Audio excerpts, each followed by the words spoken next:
Once again, welcome to you all, my dear students. My name is Devin Kumar Tiwari. Today, I will teach you class 6th English Literature, chapter 14, so the remaining next story. So that let us start to read this story. She looked at him out of furious eyes and said, "And what do you suppose I am to wear at such affairs?" She looked at him. She means Mrs. Loisel looked at her husband out of furious eyes. Furious eyes means very angry eyes. ठीक है, furious means angry eyes. क्रोधित आंखों से उसने अपने पति को देखा एंड सेड और कहा, and what do you suppose I am to wear at such an affair. And what do you suppose I am to wear at such an affair, कि मैं इस महत्वपूर्ण अकेजन अवसर पर मैं क्या पहनूंगी, इसके बारे में क्या आपने सोचा. Have you concern in your mind about such great occasion, which kind clothes I wear.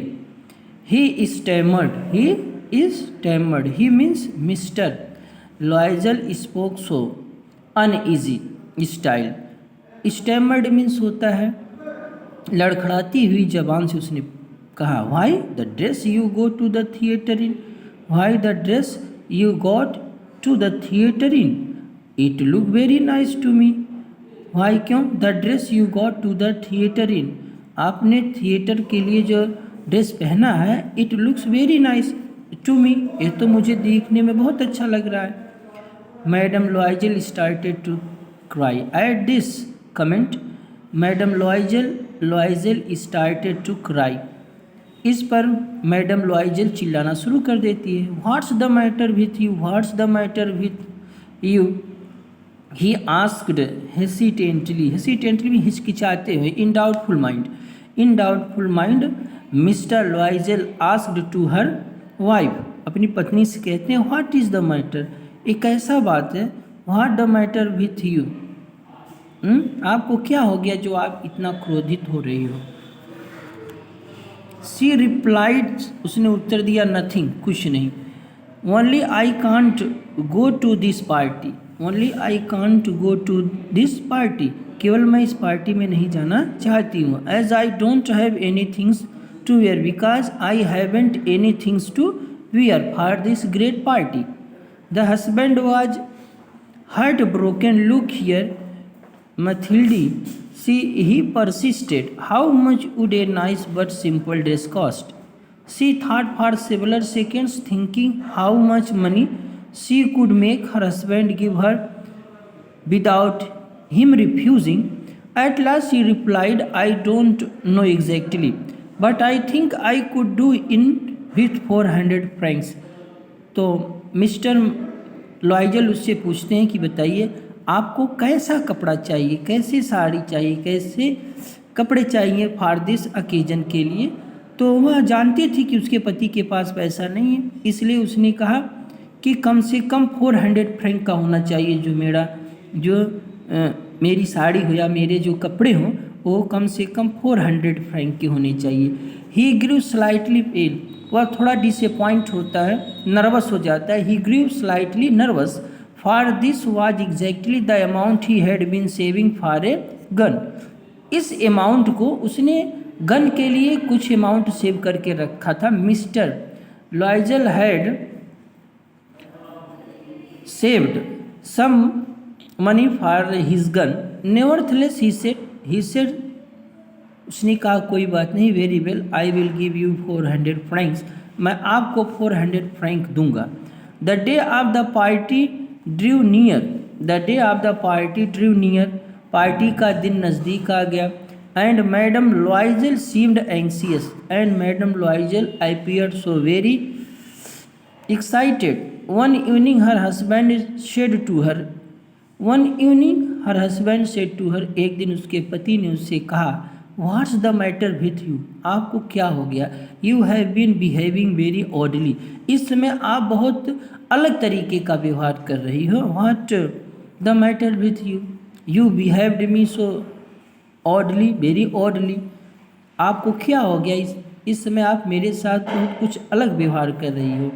I am utterly miserably, मैं बिल्कुल दुखी हूँ, because I don't have any jewellery to wear with. वो कहती है I am utterly miserable because I don't have any jewellery to wear with my new dress. वो कहती है कि मेरे पास कोई नई ज्वेलरी नहीं है जिसको कि मैं अपने इस नए कपड़े के साथ पहनूं। She said that she could not have any jewellery to wear with her new dress. How stupid you are exclaimed her husband. Her husband उसका जो पति यानी मिस्टर लॉयजल ने कहा हाउ स्टूपिड यू आर, आप कितनी मूर्ख हो। Go and see madam Forestier, जाओ और मैडम फॉरेस्टियर के पास जाइए, योर फ्रेंड जो आपकी दोस्त हैं, and ask her to lend you some jewels, और उनसे आप कुछ आभूषण उधार मांग लो। You know her quite well enough for that, आप जानती हो कि उसके पास बहुत अधिक धन है, ज्वेलरी है। Mister लॉयजल remembered his wife about her friends Madam Frontier who was so very rich, and she had a number of jewelry. She exclaimed, that's true, I never thought of it. She exclaimed, वो आश्चर्यचकित होती है और कहती है that's true, it is a very clear that I never concerned about this fact, about this मैंने इसके बारे में तो सोचा ही नहीं। Next day she went to see her friend and told her trouble. Next day madam Loisel went to see her close friends madam Frontier and told her trouble, और उसने अपनी परेशानी को कहा। मैडम लॉयजल अपने दोस्त मैडम फ्रंटियर के पास गई और अपनी परेशानी को कहा। Madam लॉयजल explain his trouble with her finest friend Madam Frontier, so that Madam Frontier took Madam Loisel to her dressing room and said, choose my dear. Madam Frontier took Madam Loisel, madam frontier ने अपने दोस्त madam लॉयजल को अपने dressing room में ले जाती है and said, और कहती है चूज़ माय डियर, मेरी प्यारी आप क्या करो, चुन लो, जो आपको चुनना हो उसको आप चुन लीजिए। You select according to your desire any kind of jewellery from my jewellery box. Madam Loisel finally choose a superb diamond necklace with she और with her gown. She was the center of attraction at the party. Everyone noticed her. All the men wanted to dance with her. All the ladies praised her. She received many compliments. Compliments means respect. Madam Loisel felt truly happy and thankful for the first time in her life. When they reached home, she discovered that the borrowed diamond necklace was missing. They looked everywhere but could not find it. Scared of going to the prison, they sold everything they had and borrowed money to raise 36,000 francs to buy a replacement. The husband worked 2 jobs. They shifted to a smaller house, and Madame Loisel, who had dreams of a luxury life, had to do her own work. She came to know what abject poverty meant. In 10 years, they were able to pay back all the money they had borrowed. By then, she lost her beauty and looked older. Madame Loisel finally chose a superb diamond necklace which she wore with her gown. Madam लॉयजल ने अंत में एक सबसे अच्छे diamond इस necklace को चुनी जिसको उसने अपने गाउन पर पहना। She was the center of attraction at the party. उस पार्टी में वो आकर्षण का केंद्र थी। Everyone noticed her. प्रत्येक लोग उसको देख रहे थे। All the men wanted to dance with her. सभी उस पार्टी के सभी लोग उसके साथ डांस करना चाहते थे। All the ladies praised her. सभी औरतें उसकी प्रशंसा कर रही थी। She received many compliments. उसने बहुत सी प्रशंसाएं प्राप्त की। A number of people compliments her about her personality. Madam लॉइजल felt truly happy. उस समय मैडम लॉइजल ने बहुत खुश महसूस हुई and thankful for the first time in her life, और अपने लाइफ में वो पहली बार इतनी खुश हुई और सभी लोगों को उन्होंने क्या किया, थैंकफुल कहा। She was also thanked everybody who praised her and everybody who wanted to dance with her in that party. When they reached home, जैसे ही व्हेन मीन्स जब दे रीच्ड होम, जब वे घर पहुँचे, कौन, मिस्टर लॉइजल एंड मैडम लॉइजल जब घर पहुँचते हैं, she discovered, she searched that the borrowed diamond necklace was missing. जब वो घर पहुँचती हो तो देखती है कि जो डायमंड नेकलेस रहता वो उसके गले में नहीं रहता। It means she dropped somewhere her golden or diamond necklace. They looked everywhere, they searched everywhere, but they could not succeeded to find it. वे उसे नहीं पाए। Scared of going to the prison, jail जाने के डर से। They were so very scared because if they could not return diamond necklace, so that they must be go to the prison. They sold everything. तो jail जाने के डर से उन लोगों ने क्या किया, अपनी हर चीज़ बेच दी। दे सोल्ड एवरीथिंग, उन्होंने भेज दिया एवरीथिंग, हर चीज़। They had and borrowed money to raise 36,000 francs to buy a replacement. उस नेकलेस को खरीदने के लिए उन्होंने 36,000 फ्रैंक को उधार लिया। द हस्बैंड वर्कड 2 जॉब्स, उसके पति 2 कार्य करने लगे, 2 नौकरी करने लगे। They shifted to a smaller house, अब वे एक छोटे से घर में अपने आप को शिफ्ट कर लिए। And madam लॉइजल who had dreams of a luxury life, madam लॉइजल जो एक विलासितापूर्ण जीवन जीने का स्वप्न देख रही थी, had to do her own work, वह अपना कार्य स्वयं करने लगी। She came to know that abject poverty mean, वह जान गई। She knew that very well what is poverty, कि गरीबी क्या होती, इस चीज़ को उन्होंने जाना। इन 10 years, 10 वर्षों में दे वर एबल टू पे back all the money they had borrowed, 10 वर्ष में उन लोगों ने अपने उधार लिए धन को वापस किया।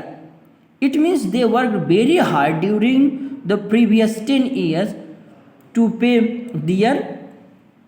दियर बारोड मनी।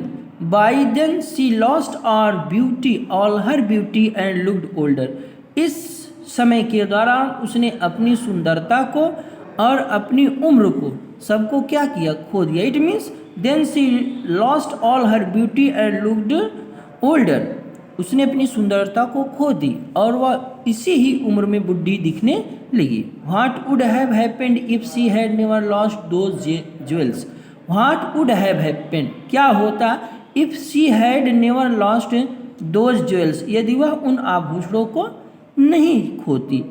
हु नोज, कौन जानता है, who knows how strange life is, कि यह जीवन कितना स्ट्रेंज होता है। हाउ फिकल, कितना चेंज आता है। Fickle means changing often and suddenly, इस जीवन में कितने परिवर्तन आते हैं। How little he needed to ruin or to save, how little is needed, how little means छोटी, इज मीन्स से नीडेड जरूरत, to ruin or to save बचाने के लिए और नष्ट करने के लिए छोटी सी छोटी चीज़ों की कितनी ज़रूरत पड़ती है, इस चीज़ को मैडम लॉइजल ने जान गया कि हर छोटी चीज़ जीवन को बर्बाद कर सकती है, हर छोटी सी छोटी चीज़ जीवन को बचा सकती है।